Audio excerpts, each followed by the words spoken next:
ఇవాళ బజార్ తోలుకెళ్తానమ్మా. ఈ వయసులో మీకెందుకు మావయ్య శ్రమ?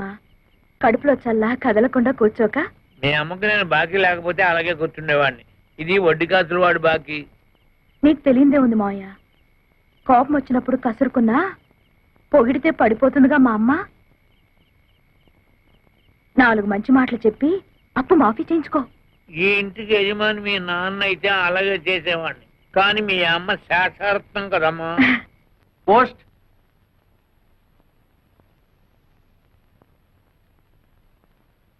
ఎక్కడి నుంచి ఆ ఉత్తరం? అమ్మాయి చదివే కాలేజీ నుంచిలా ఉంది. ఏమిటి మమ్మీ, కాలేజీ నాకు మాత్రం అల్లరి చేయరా? చేస్తారే.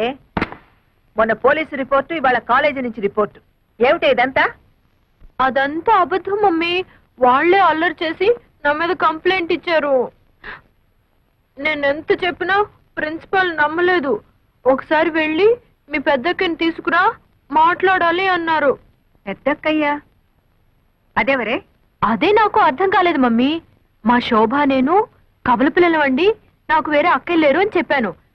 ఎంత చెప్పినా నమ్మదే.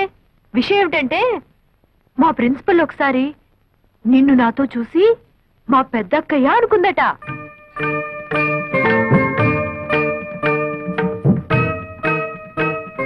నిజమా? అవును మమ్మీ. మా కాలేజీలో అంతా ఇదే టాపిక్. నీ అందం గురించి, నీ ఫిగర్ గురించి, నీ ఫేస్ గురించి. అవును మమ్మీ, ఈ ఫిగర్ ఎలా మెయింటైన్ చేస్తున్నావు? దానికి రహస్యం ఉందిలే.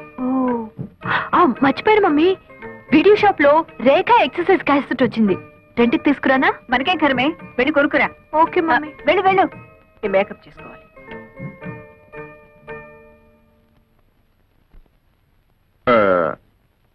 వీళ్ళ అల్లరి చూస్తుంటే వీళ్ళకి పెళ్లిళ్ళు చేస్తే బాగుంటుందేమో అనిపిస్తుంది. మనకి ఇప్పుడేం వయసు అయిపోయిందని వాళ్ళకి పెళ్లిళ్ళు చేయటం? మనకు వయసు అయిందని కాదు, వాళ్ళకి వయసు వచ్చింది కదా అని. వాళ్ళకి ఎప్పుడు పెళ్లిళ్ళు చేయాలో నాకు బాగా తెలుసు. మీరేం చెప్పక్కర్లేదు. అలాగే నీకెప్పుడు చేయాలనిపిస్తే అప్పుడే చెయ్యి. కానీ చేసేటప్పుడు మాత్రం ఒక్క విషయం మర్చిపోకు. ఏమిటో?